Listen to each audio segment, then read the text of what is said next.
찬송가 440장으로 수요 예배 시작하도록 합니다. 440장입니다.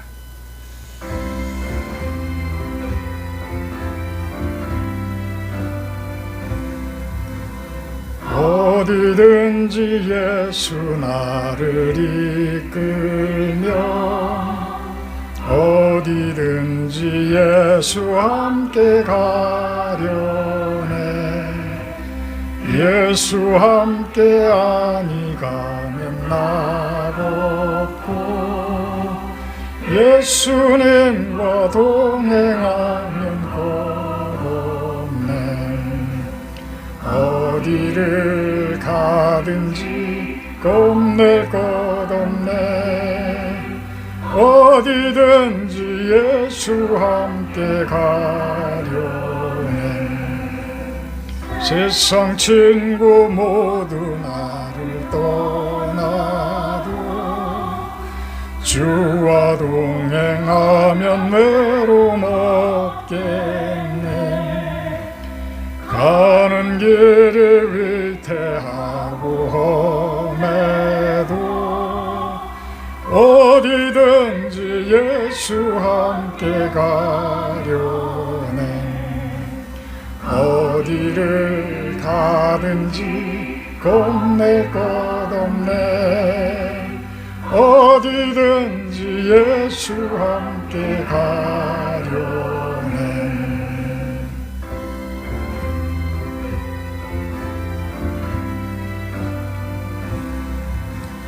어두운 그늘 나를 애워쌀 때에 주가 함께 계심 믿고 자려네. 죽은 후에 천국에서 깨어나 예수 함께 길이 살리라. 어디를 가든지 겁낼 것 없네. 어디든지 예수 함께 가려네. 아멘. 사도신경 하심으로 신앙 고백하도록 합니다. 나는 전능하신 아버지 하나님 천지의 창조주를 믿습니다. 나는 그의 유일하신 아들 우리 주 예수 그리스도를 믿습니다. 그는 성령으로 잉태되어 동정녀 마리아에게서 나시고 본디빌라도에게 고난을 받아 십자가에 못 박혀 죽으시고 장사된 지 사흘 만에 죽은 자 가운데서 다시 살아나셨으며 하늘에 오르시어 전능하신 아버지 하나님 우편에 앉아 계시다가 거기로부터 살아있는 자와 죽은 자를 심판하러 오십니다. 나는 성령을 믿으며 거룩한 공교회와 성도의 교제와 죄를 용서받는 것과 몸의 부활과 영생을 믿습니다. 아멘. 찬송가 197장하고 구종심 사모님 기도해 주십니다. 197장입니다. 은혜가 풍성한 하나님을.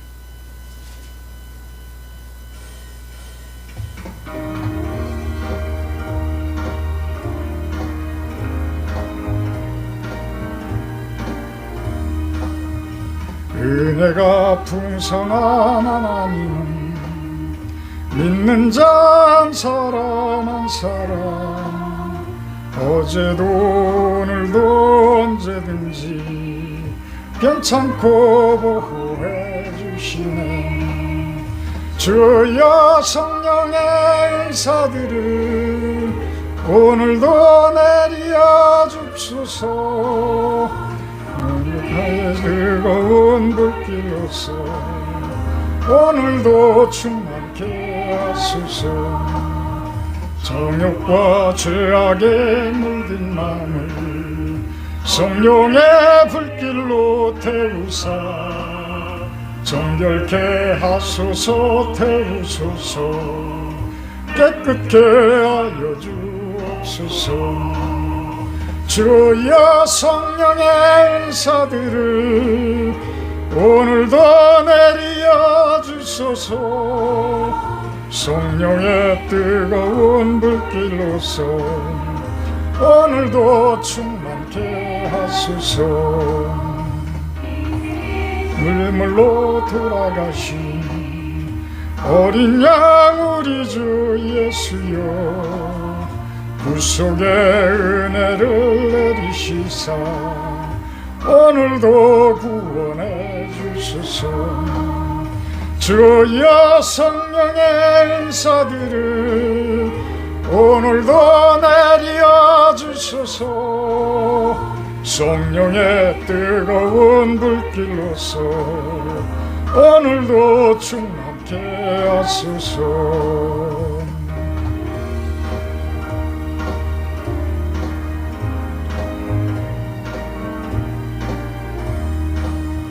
주님의 깊으신 은혜만을 세상에 널리 전하리라.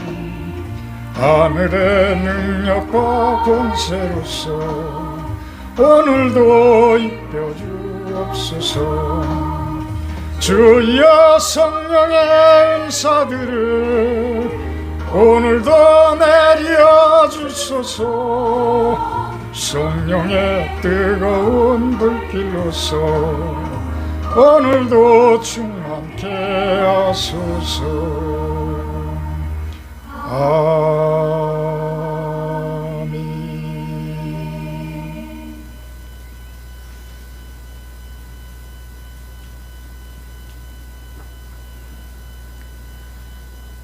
사랑하는 하나님 아버지, 수요 예배로 하나님께 영광 올려드리게 됨을 감사합니다. 오늘도 살아계셔서 우리의 모든 삶 가운데 임마누엘 되신 하나님을 찬양합니다. 코로나 상황 가운데에도 교회와 믿음의 형제들이 저마다 예배와 교제를 위한 다양한 방법을 찾고 변화된 환경 가운데서 하나님께 예배드리고자 몸부림치는 교회와 성도들을 도우셔서 예배의 소중함과 새로운 방법과 방향들을 모색할 수 있는 지혜 주심을 또한 감사드립니다. 너희를 향한 나의 뜻이 평안이요 재앙이 아니라 너희에게 미래와 희망을 주는 것이라고 말씀하신 하나님의 마음을 듣습니다. 믿는 자들이 예배를 통해 영이 살고 육이 살고 말씀으로 살아내는 자들 되게 해 주시옵소서. 이에 우리 실로원 교회도 새벽 예배와 수요 예배, 주일 예배를 영상으로 올려드리며 인터넷상에서의 교회를 열어갈 수 있도록 인도하시니 감사드립니다.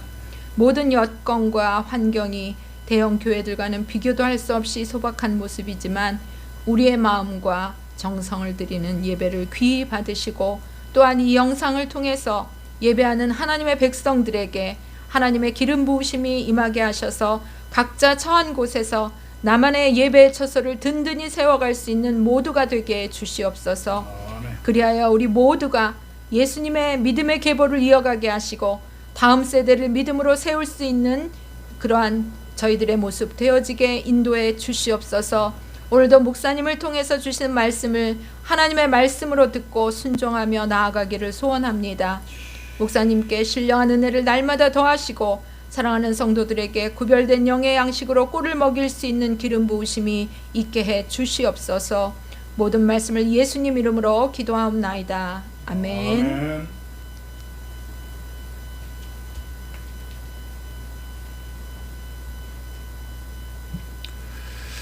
성경 말씀 봅니다. 마태복음 1장 22절에서 25절 말씀입니다. 마태복음 1장 22절에서 25절 말씀입니다. 저희 실로원 교회 예배는 모든 말씀을 생명의 삶 순서에 맞춰서 나갑니다. 생명의 삶을 가지고 계신 분들은 생명의 삶을 가지고 예배에 같이 동참해 주시면 고맙겠습니다. 말씀 봉독합니다. 이 모든 일이 된 것은 주께서 선지자로 하신 말씀을 이루려 하심이니 이르시되 보라 처녀가 잉태하여 아들을 낳을 것이요 그의 이름은 임마누엘이라 하리라 하셨으니 이를 번역한즉 하나님이 우리와 함께 계시다 함이라. 요셉이 잠에서 깨어 일어나 주위의 사자의 분부대로 행하여 그의 아내를 데려왔으나 아들을 낳기까지 동치만이 하지 아니하더니 나음의 이름을 예수라 하니라. 아멘. 오늘 말씀 제목은 임마누엘의 하나님. 임마누엘에 대해서는 수도 없이 우리들이 설교를 하고 지금까지 많이도 그 부분에 대해서 이야기들을 해왔습니다. 항상 어떤 설교 말씀의 테두리 안에서 설교를 한 그러한 자료들을 통해서 설교를 하는 것은 한계가 있어요. 저에게는 목회를 하면서 저에게 은사를 주신 것은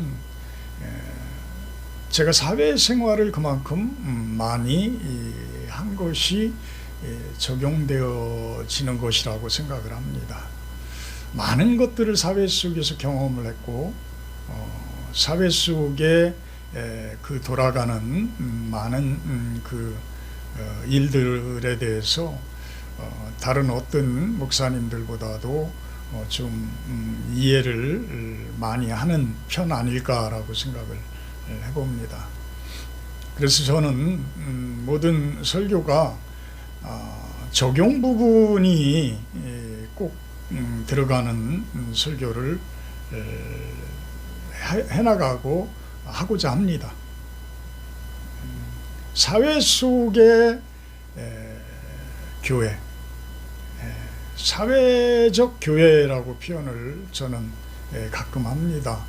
우리 교회가 완전히 동떨어져서 세상과는 별개의 모습으로 나아가는 교회도, 영적인 교회도 필요하지만 세상 속에서 함께 뒹굴면서 그들의 아픔과 그들의 기도를 함께 드리는 그러한 모습도 필요하다. 세상을 하나님께서는 심판을 원하는 것이 아니라 구원해 주시기 위해서 오셨다고 분명히 예수님께서는 이야기를 하십니다. 세상을 구원을 할 때에 과연 어떤 사람들만을 구원을 하고 그렇지 못한 사람들은 그냥 버려둘 것이냐. 예전에 그런 기억도 나요. 그때는 믿음도 별로 없었지만 참 의왕시의 작은 그런 개척교회를 다니면서 목사님하고 핸드폰 상으로, 그때는 핸드폰 요금도 꽤 비쌌습니다. 핸드폰도 별로 없을 때인데 한참 통화를 했던 기억이 나요. 그래서 제가 결론적으로 마지막에는 그런 이야기를 했었습니다. 우리가 자녀를 뒀을 때 10손가락이 있다면, 10자녀가 있다면 10손가락 깨물어서 안 아픈 손가락이 없다라고 이야기를 하지 않습니까? 세상 사람들에 대해서 선택받은 자들만을 구원을 하고 그렇지 못한 자들에 대해서는 우리가 버려둔다라는 개념의 그런 교리라면 좀 문제가 있지 않습니까? 저는 그 당시에도 그런 생각을 가졌었어요. 지금도 마찬가지입니다. 지금도 모든 사람들이 구원에 이르기를 간절히 기도합니다. 그래서 세상 속에 많은 사람들에게 복음을 전하고 그들과 함께하며 그들 속에 예수님의 마음을 심어주는 것, 이것이 진정한 사회 속의 임마누엘의 모습이 아닐까라는 생각을 해봅니다. 본문으로 하세요. 이 모든 일이 된 것은 주께서 선지자로 하신 말씀을 이루려 하심이라. 보라, 처녀가 잉태하여 아들을 낳을 것이요 그의 이름은 임마누엘이라 하리라 하셨으니, 이를 번역한즉 하나님이 우리와 함께 계시다 합니다. 처녀가 잉태하여 아들을 낳을 것이요 그의 이름은 임마누엘이라 하리라 라는 이 말씀은 이사야서 7장 14절에 있습니다. 이사야서 7장 14절. 성경 말씀은 창세기 1장 1절부터 요한계시록 끝장까지 마지막 장까지 어긋나는 말씀이 있다라고 하면 그것은 잘못된 거예요. 시작부터 모든 말씀이 시작부터 끝까지는 하나님의 그 말씀을 전하고 있는 것이기 때문에 서로 어긋나는 것은 없는 거예요. 그럼 진리가 아니죠. 어긋난다고 보면. 그래서 말씀에는 오류가 없다라고 우리는 이야기를 합니다. 물론 그 성경 말씀을 기록하면서 약간씩의 어떤 기록자의 오류는 있을 수가 있겠죠. 그렇지만 하나님의 뜻을 전하는 말씀은 결코 틀린 것이 없습니다. 오류가 없습니다. 그래서 그 이야기를 지금 하고 있는 거예요. 주께서 선지자로 하신 말씀을 이루려 하십니다. 그러니까 모든 구약의 선지자들이 이야기를 쭉 해온 것들이 결국은 예수님을 통해서 메시아인 예수님을 통해서 그것들이 이루어져 갈 것이다. 이루어져 가는 것이다. 이렇게 이야기를 합니다. 그래서 이사야가 예언을 했듯이 처녀가 잉태하여 아들을 낳게 된 것이고 그분이 바로 임마누엘이라 하리라, 예수님이라 하리라, 여호수아, 예수와 구원의 하나님이시다.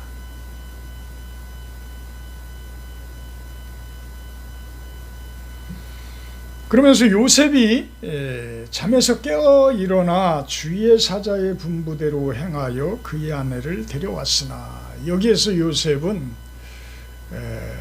꿈속에서의 하나님의 사자의 계시를 보게 된 것이고 듣게 된 것임을 우리는 압니다.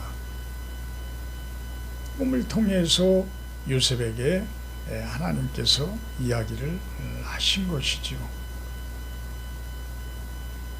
우리들도 여러 계시들을 받습니다. 개별적으로 받는 경우를 우리는 특별 계시라고 하지요. 그래서 꿈을 통해서 계시를 받는 경우도 있고, 어떤 기도 가운데에서 계시를 받는 경우도 있고, 또 거의 무릎 꿇고 기도하고 온전히 하나님 안으로 들어갈 때 우리는 계시를 이렇게 받게 됨을 봅니다. 종종은 또 이상한 계시를 받기도 합니다. 그래서 그 영적인 세계의 부분이 참 쉽지만은 않아요. 내 마음속에 이상한 것이 숨어 있으면 이상한 음성이 파고 들어올 수도 있습니다. 그래서 그러한 음성이 들리고 그러한 말씀이 나에게 전해지고 할 때는 그 부분들을 우리는 무엇으로 재조명을 해보나요? 말씀으로 재조명을 해봅니다. 말씀으로. 한때는 어떤 신비주의적인 그런 곳에 너무나 심취되어 있던 분들은 하나님의 말씀을 등한시했어요. 어떤 그 영적인 그 계시, 그쪽으로 너무 심취하여져서 그분의 음성을 듣는 쪽으로만 너무 빠져들기도 하고 그쪽으로 많이 가기도 했었습니다. 그런데 그 부분이 크게 나중에는 잘못되어지고 교회가 흩어지고 하는 그런 모습까지도 저는 체험을 했습니다.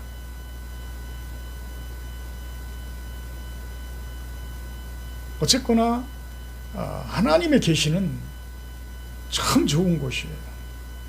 그분의 말씀은 참 좋은 것입니다. 우리가 가장 바른 길로 가면서 듣는 계시는 진리죠. 그리고 우리들에게 힘이 됩니다. 능력이 됩니다. 그래서 우리가 세상 가운데 살아갈 때에 담대함을 주고 당당하게 살아갈 수 있고 가장 바른 길을 걸을 수 있게 해주시는 것이죠. 임마누엘의 하나님, 그 성령 하나님께서 동행하시고 성령께서 나에게 어떤 계시를 하실 때에 나의 몸 상태는 더러운 상태가 될 수가 없어요. 하나님은 죄를 미워하시고 악을 멀리하시기 때문에 그 계시를 받을 때는 우리는 온전히 하나님의 그 계시를 받을 준비가 되어져 있어야 된다는 이야기죠. 몸과 마음이. 그걸 우리는 거룩하다라는 표현을 할 수가 있습니다. 거룩한 상태의 모습이 될 때에 하나님은 내 안에 오십니다. 성령의 형태로 제 안에 들어오십니다. 예수님은 우주적 교회를 만드시기 위해서 오신 분이기 때문에, 하늘과 땅을 통일시키기 위해서 오신 분이기 때문에, 그분은 거룩한 마리아를 통해서 성육신에서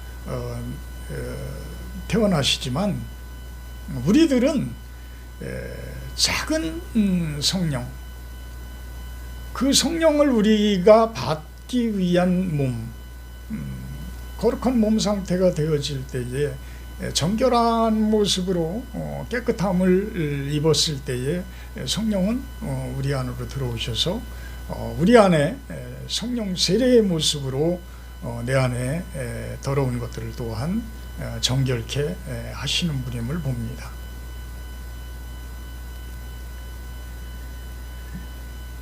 요셉은 하나님의 계시를 듣기 위한 그 거룩한 상태, 그 상태가 온전히 되어졌다라고 우리는 판단을 할 수가 있는데, 25절에는 아들을 낳기까지 동침하지 아니하더니 나음의 이름을 예수라 하였다. 동침하지 아니하였다. 새벽 예배에서 이야기했던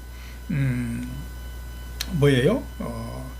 가만히 19절에 1장 19절에는 남편 요셉은 의로운 사람이라 그를 드러내지 아니하고 가만히 끊고자 하였다. 아침에도 제가 그 부분에 대해서 이야기했지만, 어떠한 마리아를 생각해 주는 그 마음, 마리아가 당할 그 모욕, 어떤 처녀가 잉태했다는 것은 사생 아니냐, 이렇게들 주변 사람들은 분명히 이야기를 할 것이기 때문에, 아마 지금도 그런 상태가 된다라고 그러면 전 매스컴에서 아마 난리를 칠 것 같습니다. 많은 공격들을 할 것 같아요.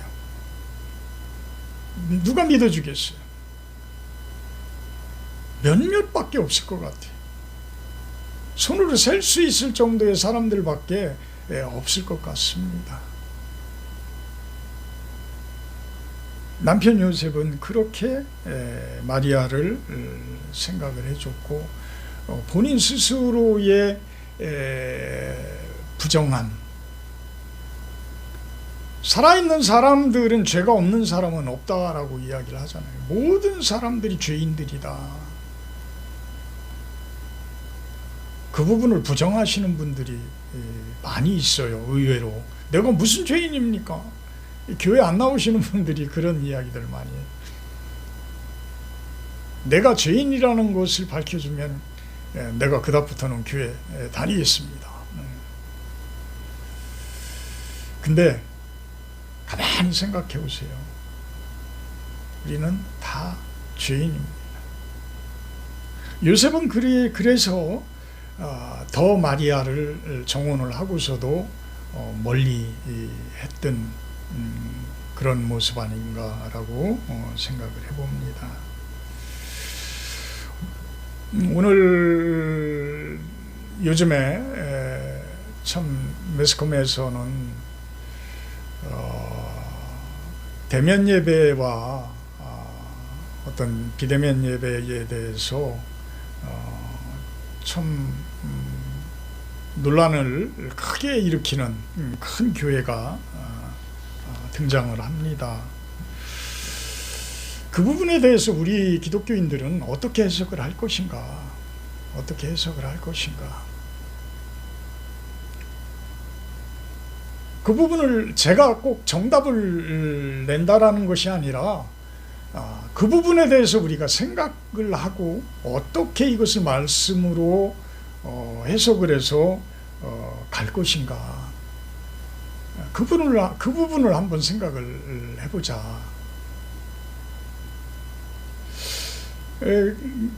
고신교단은 상당히 보수적인 교단입니다. 신사참배도 하지 않았던 그런 아주 정통성이 강한 교단이에요. 저도 존경합니다. 그렇게 사회 속에 물들지 않으려고 하고 구별되어진 모습으로 하나님을 정통적으로 섬기려고 하는 교회입니다. 자, 지금 세계 열방센터라는 곳에서 또 엄청나게 많은 사람들이 감염이 됐어요.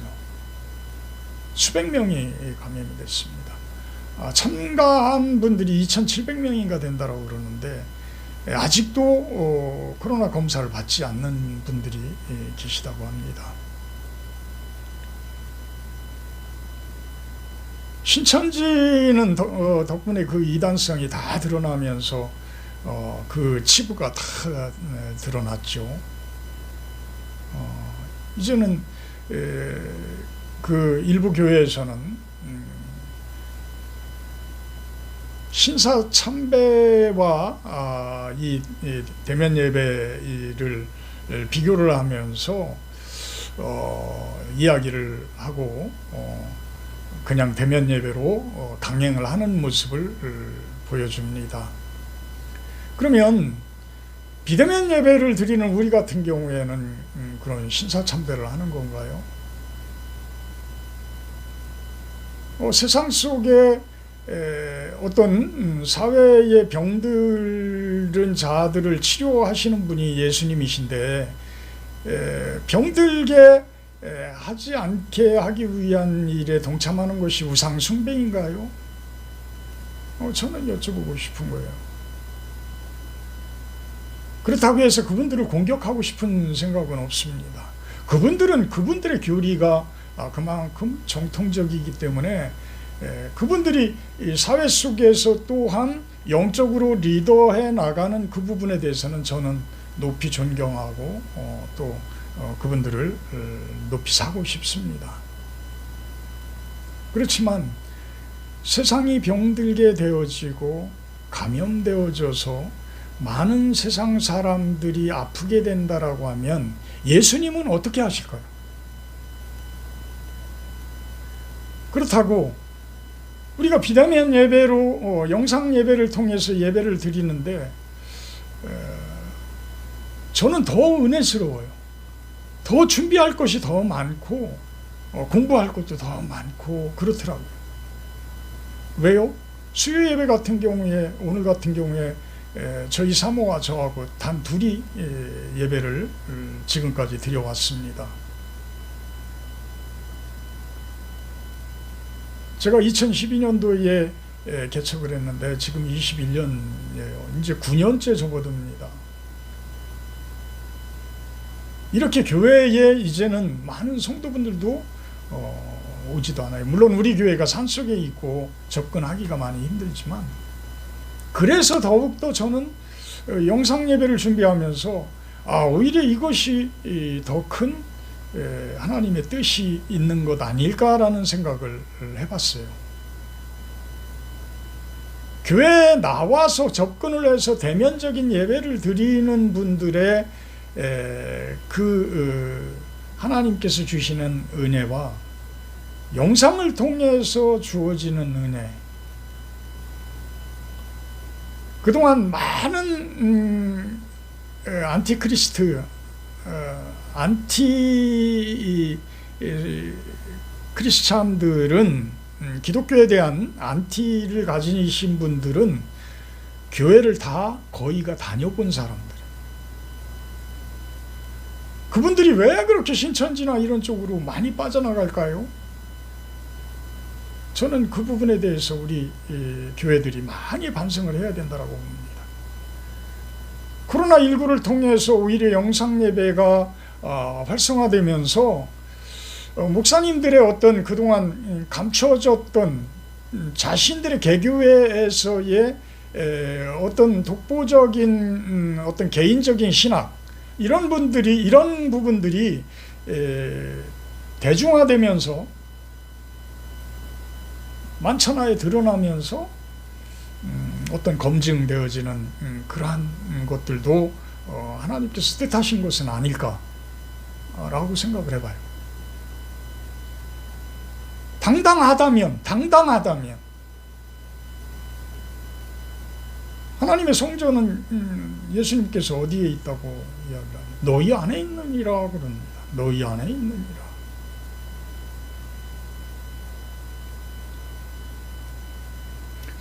고린도전서 3장 16절에는 너희가 하나님의 성전인 것과 하나님의 성령이 너희 안에 계시는 것을 알지 못하느냐? 결국은 우리 마음속이 참 교회의 모습이 되어지는 것, 그런 우리들이, 작은 예수들이, 성령이 임마누엘한 작은 예수들의 모임이 교회일진데, 그 교회가 꼭 한정적인 부분으로 가서의 교회냐? 저는 우주적 교회라는 표현을 너무 좋아합니다. 하나 되어지는 교회를 너무 좋아합니다. 교리 교파를 초월해서 하나님을 섬기고 예수님을 섬기는 것을 너무너무 좋아합니다. 그런데 실상은 그렇지 못하잖아요. 너무나 이기적인 것 아닌가요? 너무나 자신들만의 것들만을 강조하는 것 아니나요? 나만, 우리 것만 강조하는 것 아닌가요? 예수님이라면 그렇게 가르칠까요? 모든 사람이 구원받기를 바라시는 하나님. 심판이 아니시라고 그러잖아요. 심판이 목적이 아니다. 세상을 이처럼 사랑하기 때문에, 이렇게 사랑하기 때문에 모든 세상이 구원받기를 원한다. 서로가 서로를 너무 헐뜯는 모습들, 자신의 치부는 생각하지 않고 조금만 자신들의 교리와 어긋나다고 보이면 이단이라고 무조건 몰아붙이는 모습들, 타 종교에 대해서는 완전히 사탄의 종교같이 그들을 무시하고 멸시하는 모습들, 일반 세상 속에 있는 사람들은 그런 부분에 대해서 너무나 식상하고 너무나 싫어한단 말입니다. 물론 어떤 영적인 부분에서 끌어가시는 분들이 있고, 몸 비유에 대해서, 예수님의 몸 비유에 대해서 우리가 이야기를 하면 어떤 영적인 부분을 이끌어 가시는 교단이 있고, 또 어떤 손과 같은 부분, 몸통 부분, 어떤 발과 같은 부분, 여러 부분을 감당하는 부분들이 있을 거예요. 저는 새끼 발가락이 되더라도 상관없다라고 생각을 합니다. 하나님께서 쓰시는 그릇이 금그릇, 은그릇, 여러 가지 자기 그릇, 도기 그릇, 질그릇 다 있겠지만 저는 나무 그릇이 되고 싶다라고까지 이야기를 했었습니다. 막 쓰시다가 집어 던져도 안 깨지는 그릇. 과연 신앙심이 무엇일까요? 과연 진정한 믿음이 무엇일까요? 화목하게 하는 직분을 우리들에게 주셨다고 하지 않습니까? 세상 속에 화평을 선물하고 평강을 선물하고 그들 속에 나아가라. 그게 결국은 대위임령이고 하나님의 지상 명령 아닙니까? 우리 교회들은 너무너무 욕을 많이 먹는 것 같아요. 세상의 속에서 어찌 보면 정치를 하는 그러한 교회, 그러한 목사님들 생각을 잘 해봐달라는 거죠. 오히려 이데올로기 사상, 세상적인 사람들의 사상에 빠져서 신학을 하시는 분들이 있지는 않은지, 그것 때문에 대면 예배를 강행하는 것 아닌지. 물론 헌금은 아니겠지요. 물론 헌금도 영향력이 있을 겁니다.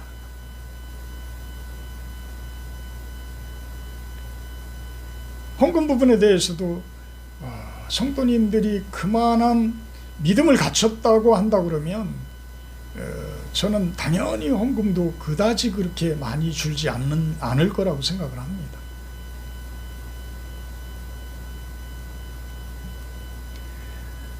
대면 예배를 강행하여서 많은 사람들이 코로나19에 감염이 된다.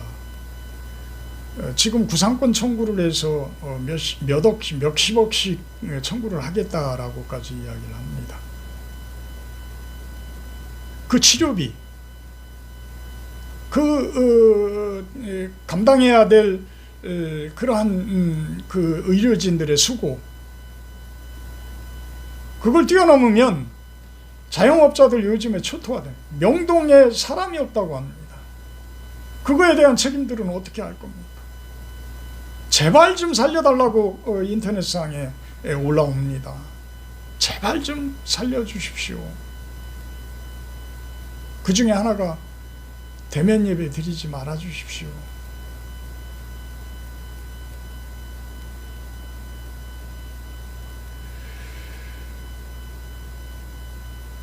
세상의 정치와 그 권력에 의해서 좌지우지 되어지는 신학이라면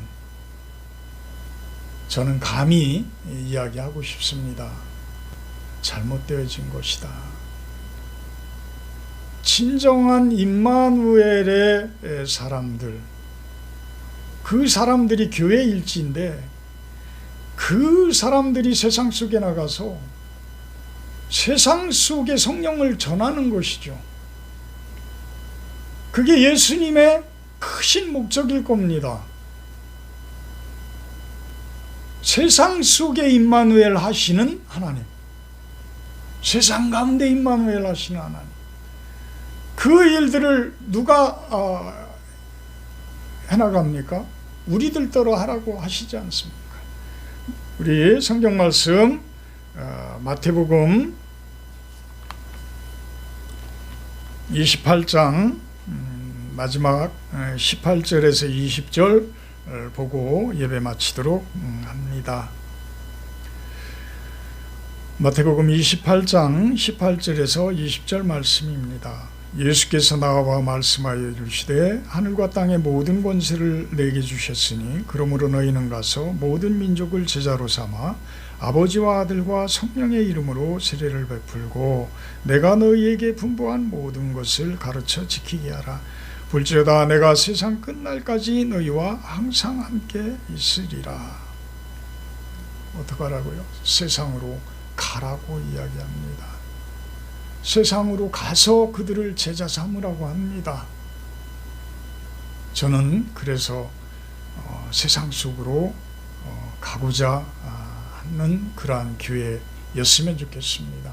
우리 실로원 교회가 세상 속에 나아가서 세상 가운데에서 참으로 그들에게 도움이 되어지고 그들을 치료하고 그들에게 건강을 선물하고 그들에게 하늘의 축복을 전하는 그러한 사회적 교회가 되었으면 합니다. 기도합니다. 사랑의 하나님 감사합니다. 수요 예배 또한 이렇게 영상으로 준비하게 하시고 같이 나누게 하시니 감사를 드립니다. 내 안에 임마누엘 하시는 하나님, 우리들이 세상 속에 나아가서 많은 세상 사람들에게 임마누엘의 모습으로 그 교회를 세워가는 모습이 되기를 소망을 합니다. 감사드리며 예수님의 이름으로 기도합나이다. 하늘에 계신 우리 아버지여, 이름이 거룩히 여김을 받으시오며 나라 임하옵시며 뜻이 하늘에서 이룬 것 같이 땅에서도 이루어지이다. 오늘날 우리에게 일용할 양식을 주옵시고 우리가 우리에게 죄지은 자를 사하여 준 것 같이 우리의 죄를 사하여 주옵시고 우리를 시험에 들게 하지 마옵시고 다만 악에서 구하옵소서. 내게 나라와 권세와 영광이 아버지께 영원히 있사옵나이다. 아멘.